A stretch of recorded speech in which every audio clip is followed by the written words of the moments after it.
Folks, these are the days where we hear so much about St. Paul, and it's just incredible. You guys hear me talk about it. I think it's the most interesting life that's ever been lived. Yesterday, what happens? He's preaching, right? And I don't even know what town he was in. St. Paul's in so many of the towns, right? And they grab him and his partner, strip him naked, and beat him with rods, and put him in prison. And they judge him as so dangerous that the jailer takes him to the innermost cell of the prison and fixes his leg to a spike. And what did they do? They sang and they praised God. They were singing the Psalms, right? Singing Psalms. And all of a sudden, it says all the other prisoners were listening. There's this great earthquake that happens, and the doors fly open, and the chains are loosed. Everybody can escape. So the jailer takes his sword out. He's about to kill himself. And Paul cries out in a loud voice, "Don't kill yourself. We're all here." And the man falls down in front of Paul, and this is what he says: "What must I do to be saved?" This is what our lives are supposed to elicit. Maybe this has happened to you, right?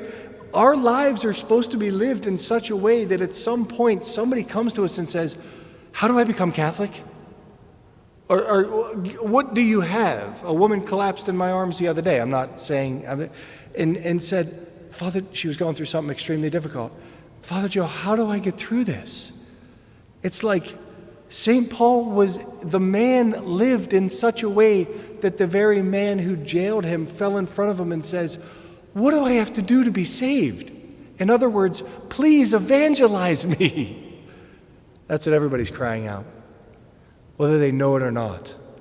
They're crying it out to who? To you and to me. We are all called to be evangelists, right? You can go where I can't go, and I can do what you can't do, right? We need each other, but it's this, Easter is this missionary impulse. You hear it on every page. The secular world wants us to privatize our religion. The gospel is not meant to be privatized. What does Peter say? Shout it from the rooftops. What does Jesus say? Go proclaim it. Are you proclaiming it? Am I proclaiming it? Are we speaking about our faith publicly? We don't do that. Why? Because you might be scoffed at. And if you're not willing to be scoffed at, then you're not willing to proclaim the gospel. What does it say about Paul today? This is Paul. He's by himself now because Mark abandoned him. He's still St. Mark, so we have to respect him, right? Mark takes out. What happened? He's in the Areopagus. That was the greatest pagan temple of the time, combined with Times Square. This was the place, and Paul shows up, and we get to hear his speech. He starts speaking, and what happens? Everybody converts. No, they don't. Everybody doesn't convert. When you preach the gospel, whether it's putting St. Francis in your garden, whether it's putting a statue of the Blessed Mother there, whether it's saying something at work, whether when nobody else is saying grace at lunch in your office, you bow your head and make the sign of the cross and say grace, that is preaching the gospel. Some people will scoff. Some people will say, "I'd like to talk to you another time about that." And some people will become Catholic. That's what happens to St. Paul. He does not have 100% success. He gets done preaching, and what do they say? When they heard about it, some began to scoff. Others said, "We'd like to hear you another time." But some did join him and became believers. Isn't that awesome? When I go out and preach, some people scoff. Maybe some of you are scoffing right now. It's okay. It's like not everybody loves Father Joe or the message. I'm cool with that. It's painful, but it's okay. Some people scoff. Some people say, "Yeah, let's talk about it another time, Father Joe. Can't we just talk about football? Something?" And some people become believers. What are we called to do? Scatter the seed.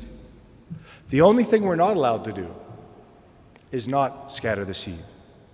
You got seed in your pockets, guys. I don't know if you know that or not. You got seed in your pockets. And every day, that seed, you're supposed to go home with empty pockets. Scatter the seed. Doesn't all have to be preaching from the street corners. Can be making that sign of the cross. On your desk, you put a little statue of the Blessed Mother. That's fishing. I call that fishing. You're putting something out there, so somebody goes, what's that? Oh, it's a statue of the Blessed Mother. Huh? Then you talk about Mary, Jesus, all right? So, be like St. Paul. We're not going to have a 100% success rate. Maybe 90% of the people will scoff at us. I'm a chaplain at a high school, 2 high schools. I get a lot of scoffing. I'm preaching, I'm giving them my best stuff, and they're looking at me like this.